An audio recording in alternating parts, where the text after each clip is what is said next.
We begin here in Washington, where President Donald Trump has ramped up the trade war. The president on Thursday said he was considering imposing a 15 to 20% blanket tariff on countries that had not yet received specific notifications effective August 1st. Now, this comes as the White House has begun issuing letters to numerous U.S. trading partners, with the president turning up the pressure for more favorable trade deals. Over 20 countries have received letters this week announcing new duties, some as high as 50%. One of the most notable targets is the U.S. biggest trading partner and northern neighbor, Canada.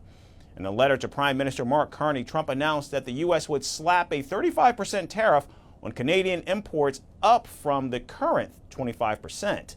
The president accused Ottawa of retaliating and failing to curb fentanyl smuggling. As you will recall, the U.S. imposed tariffs on Canada to deal with our nation's fentanyl crisis, which is caused, in part, by Canada's failure to stop the drugs from pouring into our country. Instead of working with the U.S., Canada retaliated with its own tariffs.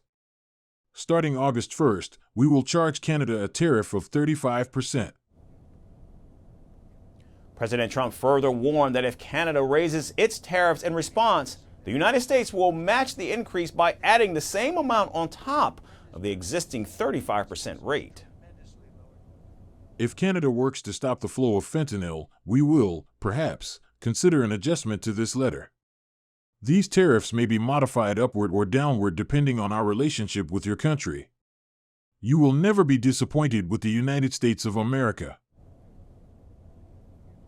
Prime Minister Mark Carney responded online, defending Canadian workers and reaffirming his government's commitment to ongoing trade talks, now working towards a revised deadline of August 1st.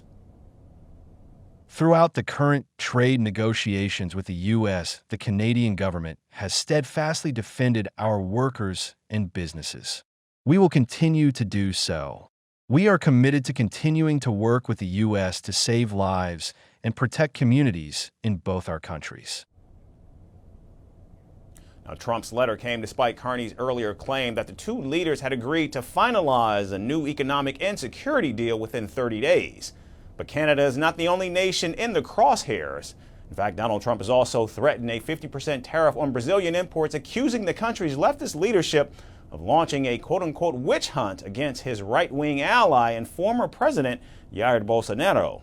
In a letter to Brazil's President Lula, Donald Trump said the former Brazilian leader's ongoing trial should be halted, responding to claims Brazil's president said he'd never received the letter, and slammed President Trump's move as disrespectful and vowed to retaliate if necessary. He could have called Brazil to tell about the measures he was going to take. He didn't even send a letter. We didn't receive a letter. He posted on his website, a complete lack of respect, which is typical of his behavior toward everyone. And I'm not obligated to accept this disrespectful behavior between heads of state. Brazil's government has formed a task force to consider retaliatory measures and is mulling a case at the World Trade Organization. And the response hasn't been limited to diplomatic channels. In Sao Paulo, protesters burned an effigy of President Trump and a U.S. flag on Thursday night, shouting slogans against the tariffs and chanting Trump out. Take a look.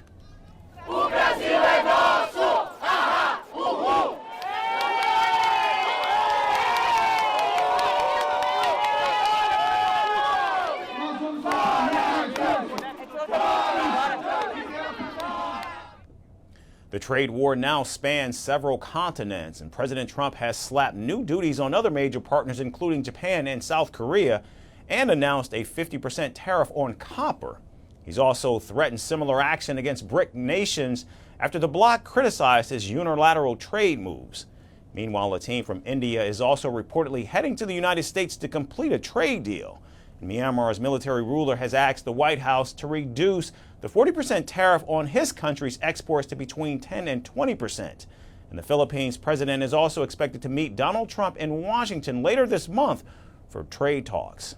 So with just weeks to go before these new tariffs take effect on August 1st, global tensions are in fact rising.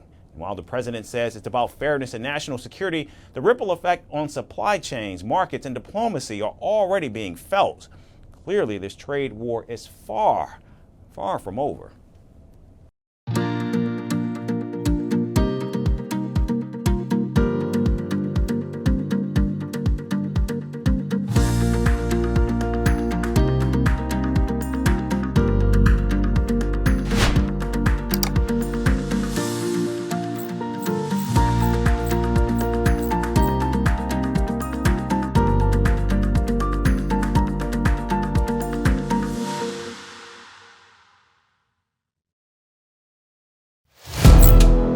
Firstpost now available in 9 languages on YouTube.